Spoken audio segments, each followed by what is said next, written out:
Greetings and salutations, folks. My name is Nick, and welcome to Ghost of a Tale, a suggestion made by Rod Brett after playing a Plague Tale Innocence.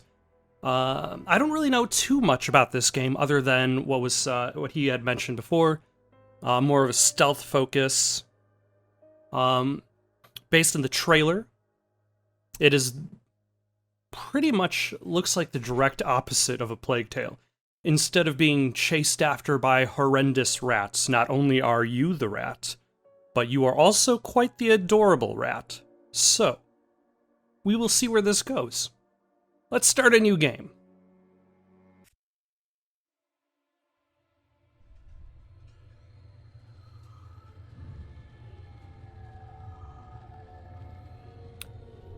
In the beginning was the green flame, a force without conscience, consuming all in its path. The creatures of the world fought back, but one by one they fell, only to rise again as puppets of the emerald fire. It was the rats alone who stood and fought, until at last, at Periclave, the green flame was extinguished.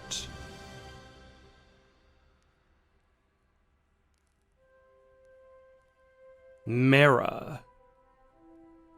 Merra, where are you?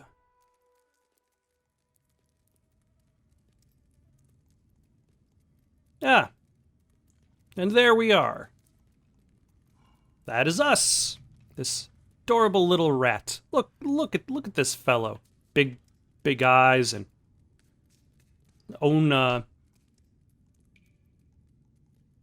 string instrument. I forget what that one is called. Is that a lute? Let's pick up this rose. We're not going to worry about sleeping right now.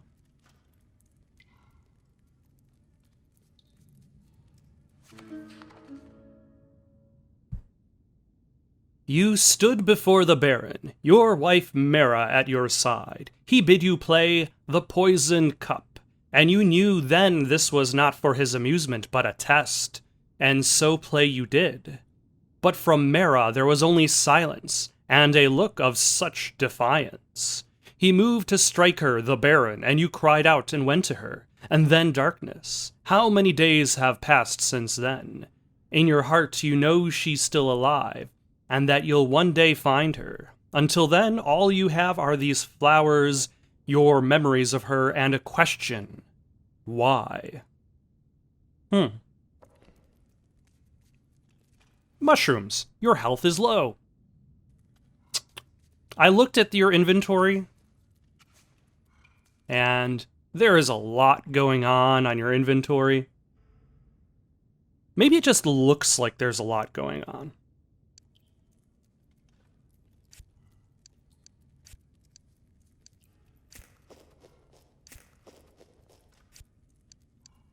Your book of characters and their costumes? A minstrel will sometimes perform in the guise of a character from their song, be it the hero or the villain of the tale. This book describes the items of clothing required to complete each of Tilo's costumes. Alright. The binding of your songbook has been damaged, a number of pages torn out. Many of the songs contained herein are traditional lays, generations old and belonging to no creature, while others are compositions of your own. A book of pressed flowers. This book contains flowers, dried and pressed between its pages. Each is a memory of Merra, of the moments that led to the day you first met, and of all the days since.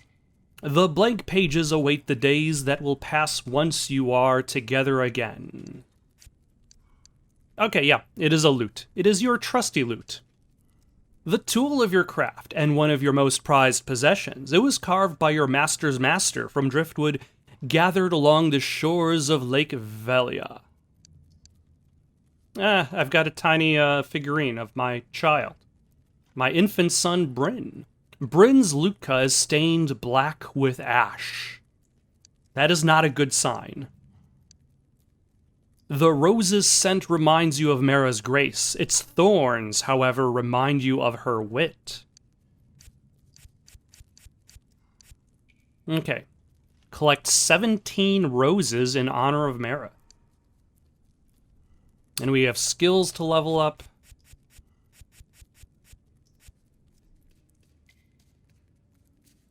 An apple core. And we have a jump button. And a sneak button. Bread. Ooh, and a mysterious message. Meet me at the top of the watchtower. Cover your tracks and move unseen. S.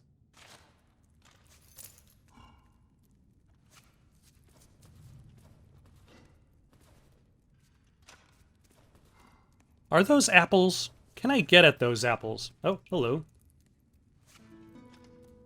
A new page has been added to your flower book.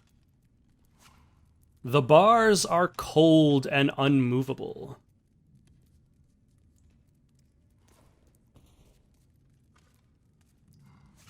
The grate is cemented in the stone floor and cannot be moved. All right, well, I've got a key. So let's see if we can get out. You used the cell key. Cell manifest. Name Tillo. Profession minstrel. Offenses. Acts of sedition.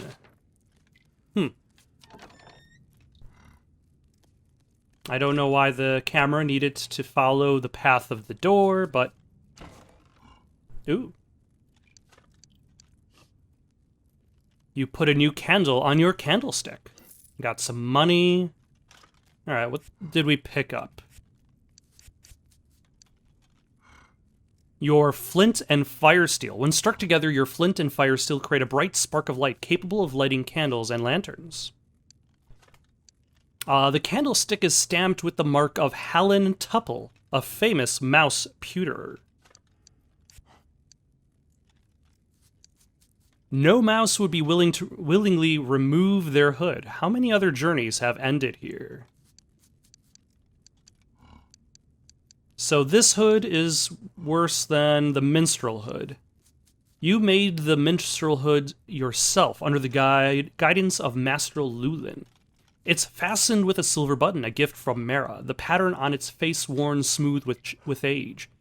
It's said the bell of a minstrel's hood is muted to show that a minstrel understands the importance of silence as much as song. In truth, the sound is extremely annoying, so most minstrels take the bell's clapper out. That makes a lot of sense. The belt is a simple length of rope carrying your purse and holding pouch. Carrying your purse and holding pouch. The pouch, which you bought at a market in Thassa, is curiously capacious, able to contain items far larger than its size should allow. Is that explaining how I'm able to carry a whole bunch of stuff? The remains of a sour apple, brown yet still edible if you're willing to ignore the bite marks. Made of potatoes and chalk. The Popper's loaf will leave one's stomach feeling full whilst providing almost no nutritional value.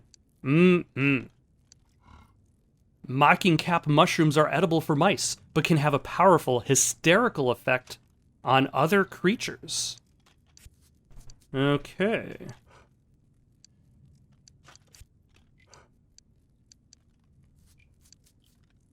The candle is made from beeswax, taken from the brood comb of the hive and full of impurities.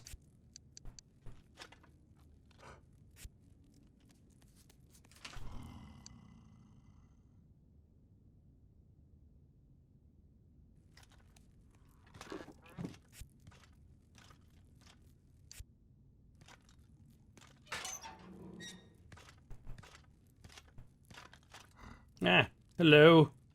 Don't mind me. Evil guard.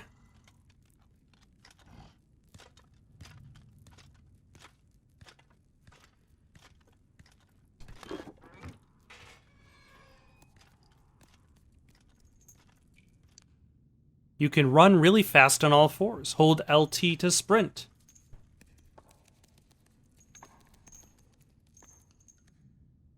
Ooh, a stick, well balanced for throwing. Breaks with a sharp crack. Can be used for to create a distraction or dislodge an item from its perch.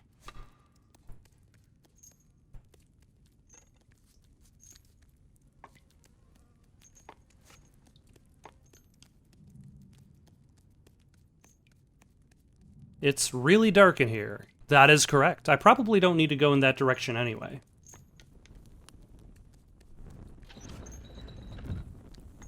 Oh, hello. How are you?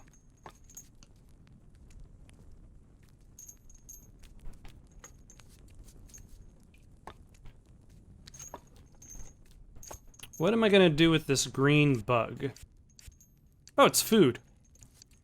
Known colloquially as greenies, these bugs are both plentiful and highly nutritious.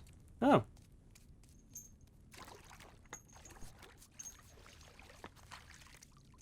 Okay, how do I talk to you? Ferret's balls! What do you think you're doing, Mousy? Barging into my cell uninvited. Do you know who I am? Ferrets are renowned for their wedding festivities, which involve magnificent balls, often danced at a breakneck pace. Okay. Because I have no idea. You don't know your own name? No, wait. Carol Red Whiskers, that's it. Carol Red Whiskers. Least I was navigator of the Lake Witch, which under Captain Otto Powder Keg. A stocky barrel of a rat with a short fuse. Captain Otto Powder Keg was captain of the Lake Witch, a galleon that for more than a dozen years terrorized the merchant ships that ferry goods between the 5 great ports of Lake Valia. It's said that he'd wax his tail and set it alight before going into battle, and it was this that gave him his name. That is kind of disturbing because you're setting part of yourself on fire just to scare people.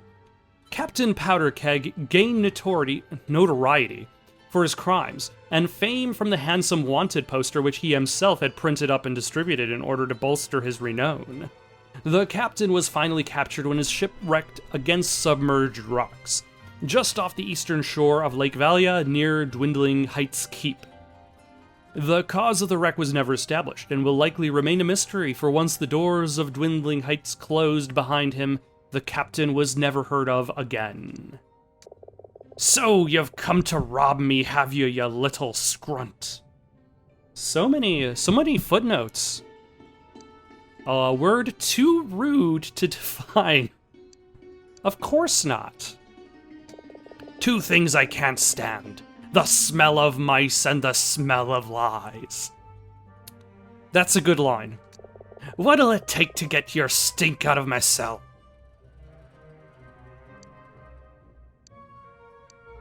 Tell me, was it you that helped me escape my cell? What do these chains tell you, Mousy? Does it look like I could help you escape? I suppose not. Aye, and I wouldn't if I could. Harr! Please, I need your help. Is that right? And what's in it for me? Perhaps I could try and find the key to your chains, set you free? Free? Why would I want to be free? Being free is what got me put in here in the first place. Well, that and the piracy thing. No, I've got everything I need right here. Damp air, all the flies I can eat, and my own stool. But there is something. Down the corridor, the sleeping guard. I need you to strangle him. What? Why? Because he called me a pirate. But aren't you a pirate? Aye, and proud of it. But it was the way he said it, like being a pirate's a crime. But isn't it a crime? Like you're in jail because of it. Aye, it is, and I'm not ashamed of it. Then why would you want to kill him? Because he called me a pirate. But aren't you a pirate? Aye, and proud of it. But we said we're just going round in circles now. Exactly. So you'll do it then? I mean, I could try. Har, come on, laddie, I'm pulling your leg. I never asked you to do something like that. I'll do it myself when the time's right. Why don't you just steal a bottle of his rot gut from me, and then I'll see if I can't help. An alcohol made from putrescent oleander wood, and something of an acquired taste. Coincidentally, taste is the first of the 5 senses to be ruined by rot guts consumption.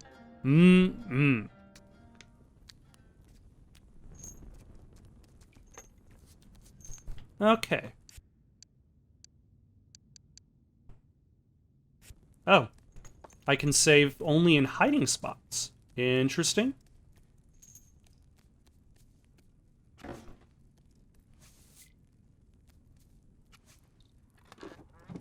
Alright, let's save our game. That's an interesting save tactic. Or, yeah, that's an interesting way to save your game in a stealth-based thing. Why, hello, I'm just here for your rot gut.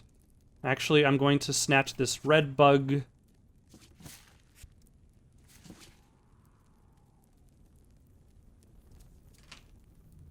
You'll need the jail master key.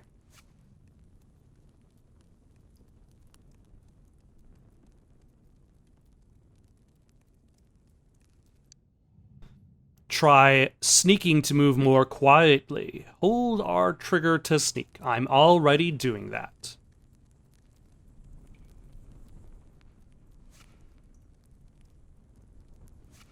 And I'm collecting a lot of food.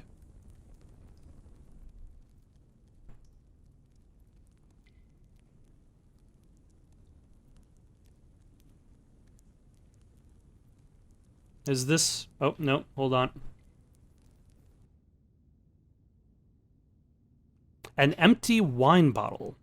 Hefty enough to knock out any guard without a helmet if thrown with precision. It can be used as, to create a distraction or dislodge an item from its perch.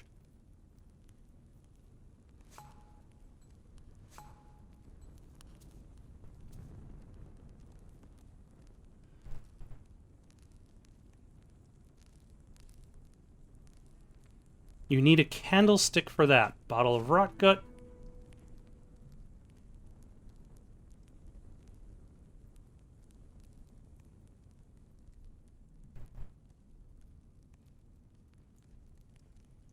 Alright, let us go collect these bugs. Oh, no.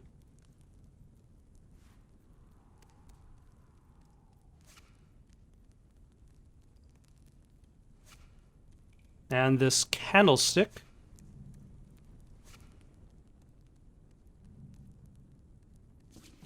You know, that kind of makes saving very convenient. It also kind of avoids one of the problems with quick saves in general. Like, it's very easy in games to quick save yourself into a terrible position. But if you can only quick save from hiding spots,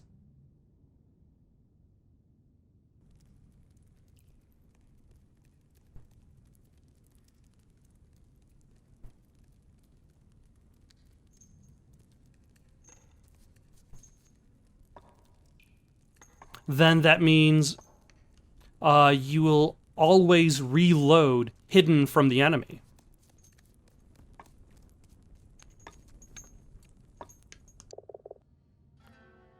Pusillanimous? What does it mean, this word? It means to lack courage, I think.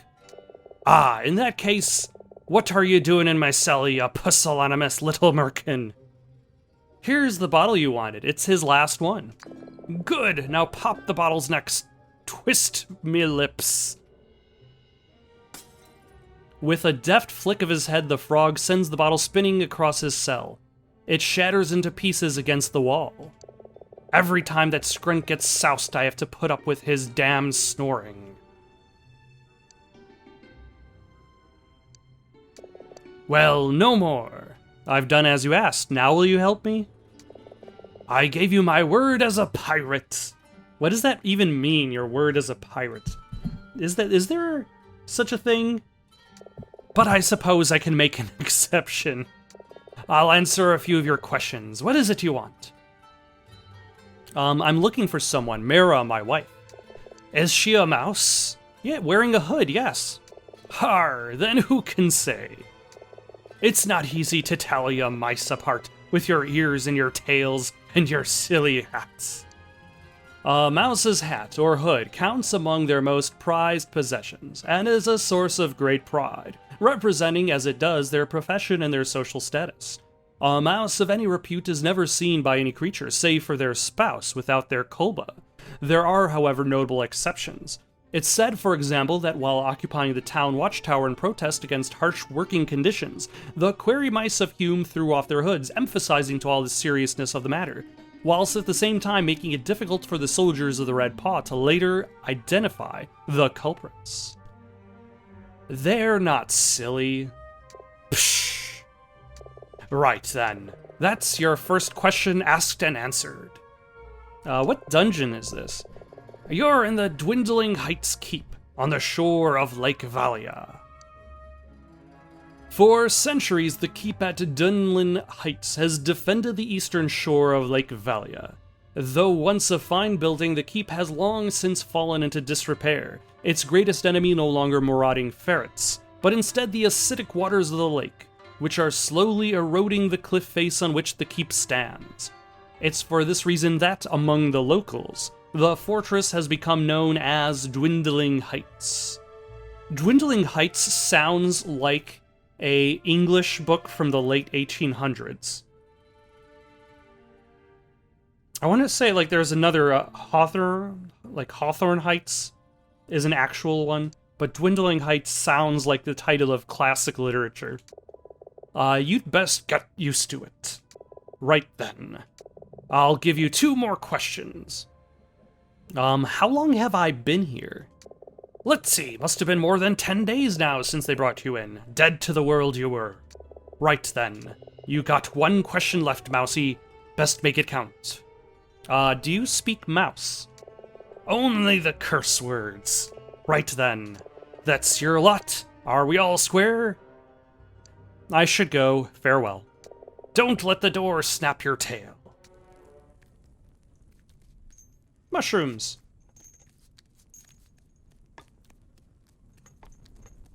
Alright. I am going to go here, save my game, and then I'm going to throw a bottle at this guard. Maybe. I don't know. I haven't entirely decided.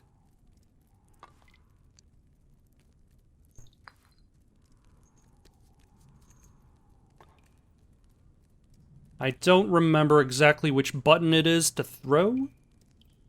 We will figure that one out together.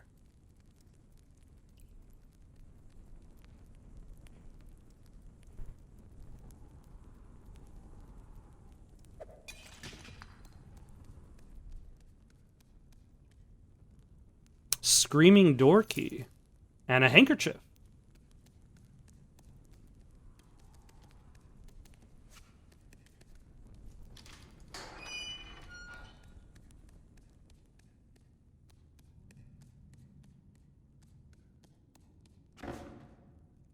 Let's make a new save.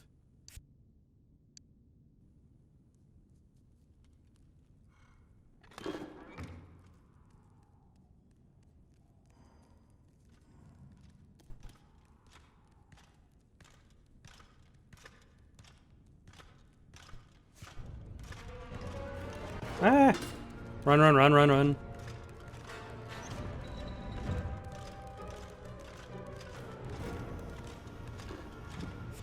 Aha! You won't catch me now. I'm in the only hiding place in this room.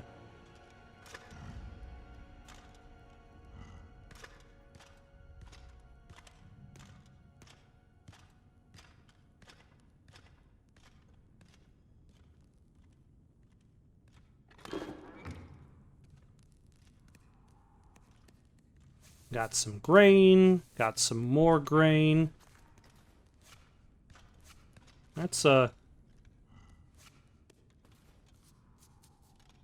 nice supply of... It's locked. You need the cupboard key. That's a nice supply of candles.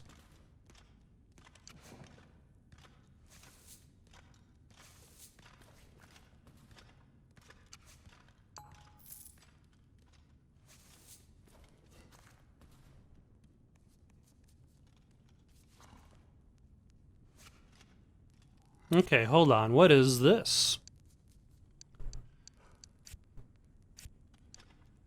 An arcane card used by someone to divine one's fate. The card's face bears an illustration of a fantastical creature, its limbs contorted to form mysterious symbols whose meaning you do not understand.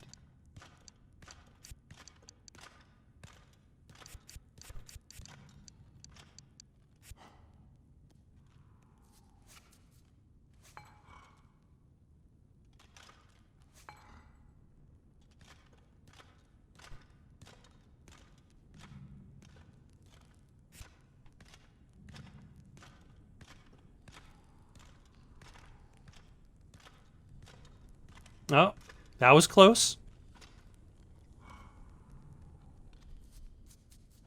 But now we should be heading across the hall. Once this guard turns around. Oh wait, hold on. There's a there's a key. Can I reach it?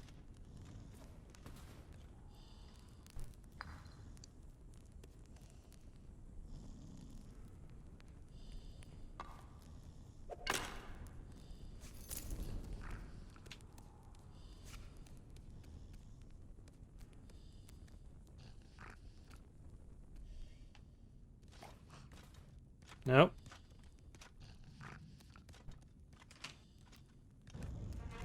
Ah. Yeah, my health. I need it to live.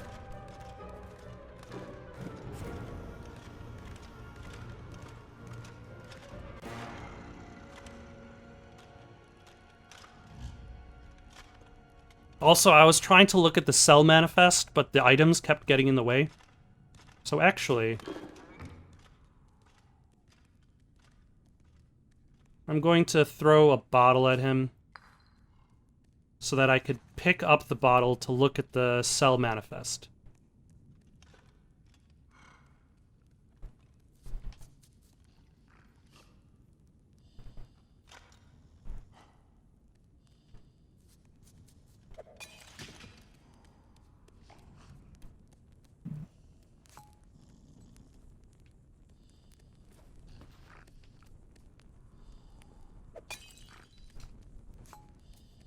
Never mind, I cannot reach the manifest.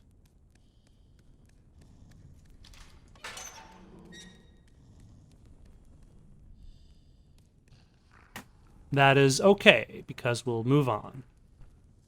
Also, I probably should eat something.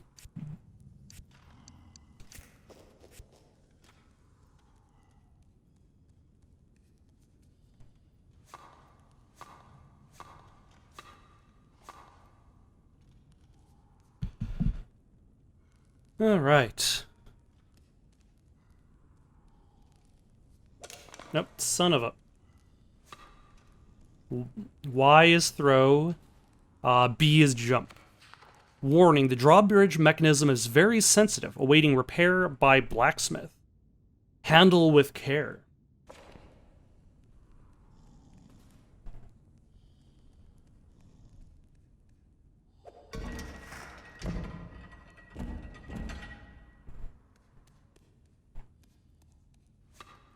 All right.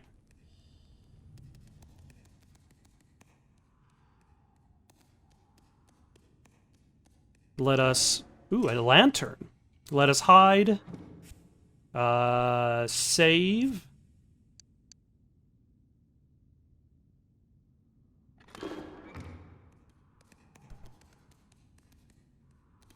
And proceed. A little bit more.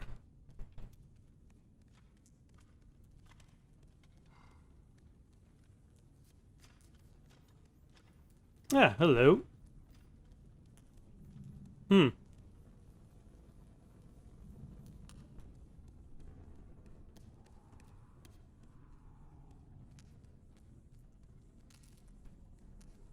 Ooh, there is a barrel positioned directly over that guard's head.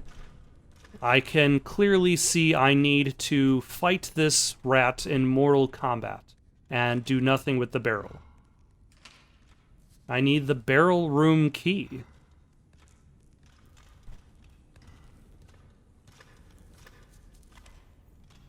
Are you still there? You're still there.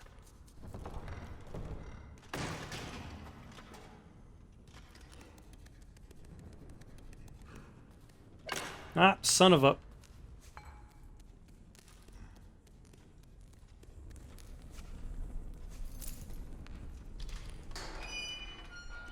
I wonder how much backtracking I'm going to have to do at...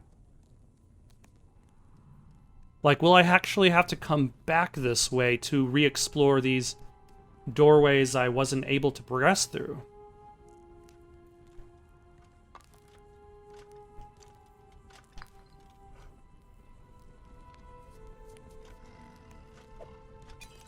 Ah, missed that shot.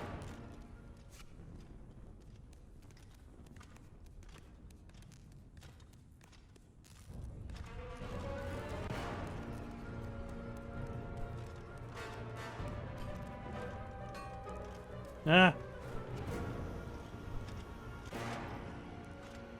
Good enough.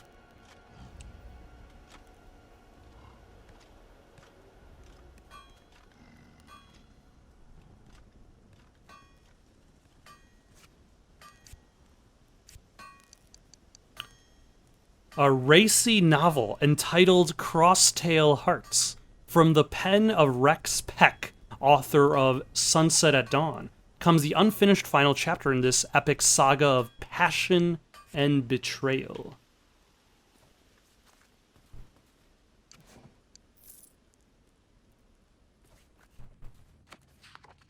The logbook is meticulously managed. 12-4, William Stout, sentenced to 5 days in jail for stealing a pie.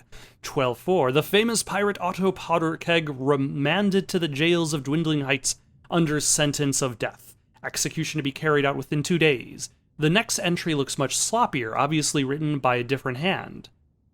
14-4, pie rat taken and hanged on captain's orders.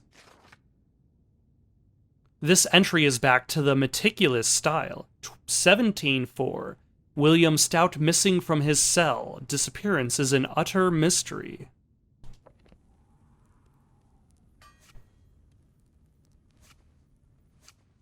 I have a map. A really good map. Wow.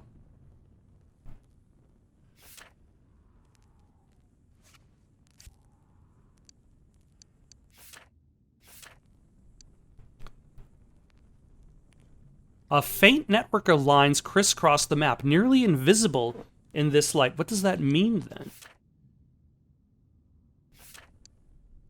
Unquiet Waters. A book describing the geography, history, and inhabitants of Lake Valia. Oh, no.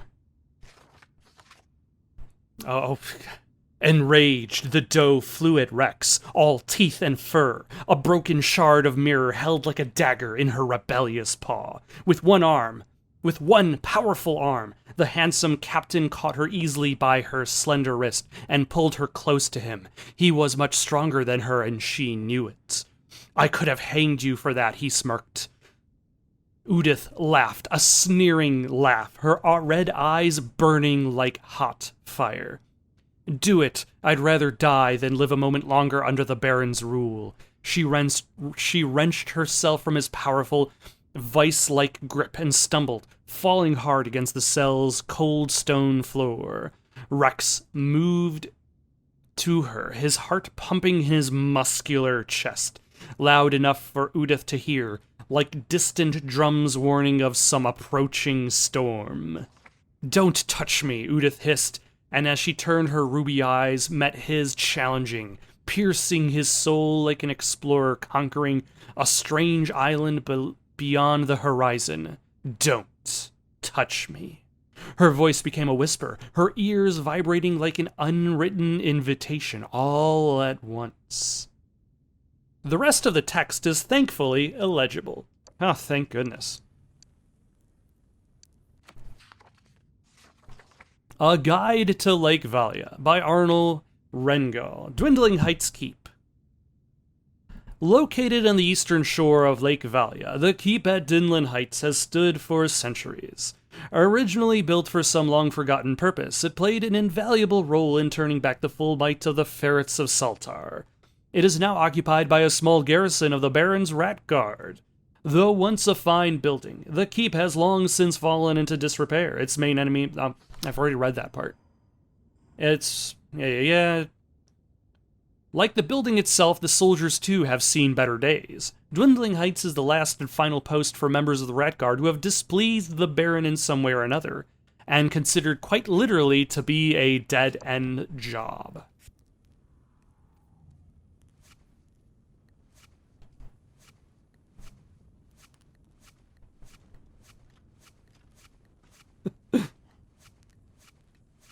The only thing missing is club music.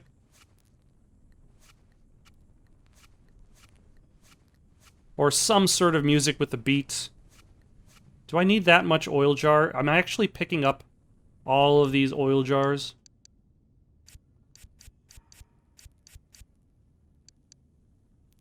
Or am I just refilling the lantern? Ah, the jail master key.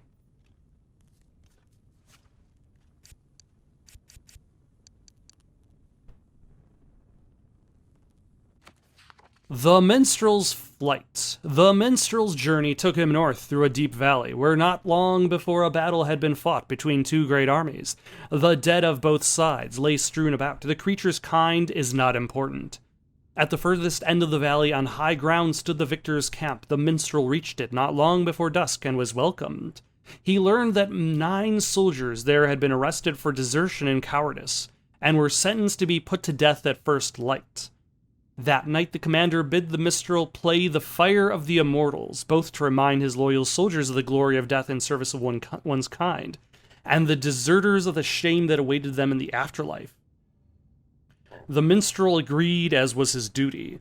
First, though in secret, he slipped inside his lute a small pebble he'd picked up from the battlefield, still hot and stained with blood.